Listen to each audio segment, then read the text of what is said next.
চোটের ধাক্কা যেন পিছুই ছাড়ছে না অস্ট্রেলিয়া শিবিরকে। পেসার জশ হেজেলউড চোটের কারণে ছিটকে গেছেন টি-20 বিশ্বকাপ থেকে। তার পরিবর্তে দলে সুযোগ পেয়েছেন স্টিভ স্মিথ। এই পরিবর্তনে অনুমোদন দিয়েছে আইসিসি এর টেকনিক্যাল কমিটি।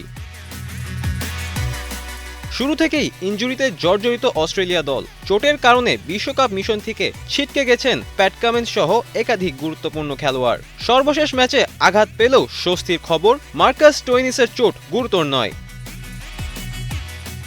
প্রায় 2 বছর পর দলে চুল পড়া অনেক কমে গেছে। থ্যাংক ইউ মা। চুলের ভিটামিন জুই মাল্টিভিটামিন কোকোনাট অয়েল। ফিরছেন স্টিভ স্মিথ। সর্বশেষ 2024 সালে ফেব্রুয়ারিতে অস্ট্রেলিয়ার হয়ে এই সংস্করণে খেলেছিলেন তিনি। তবে সাম্প্রতিক পারফরম্যান্সে আত্মবিশ্বাসী স্মিথ বিগ ব্যাশে সিডনি সিক্সার্সের হয়ে 59.80 গড়ে এবং 167 এর বেশি স্ট্রাইক রেটে করেছেন 299 রান।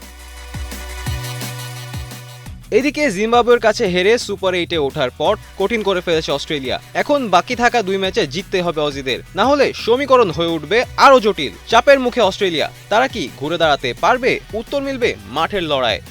ফারদিন রেজা, কালের কণ্ঠ স্পোর্টস।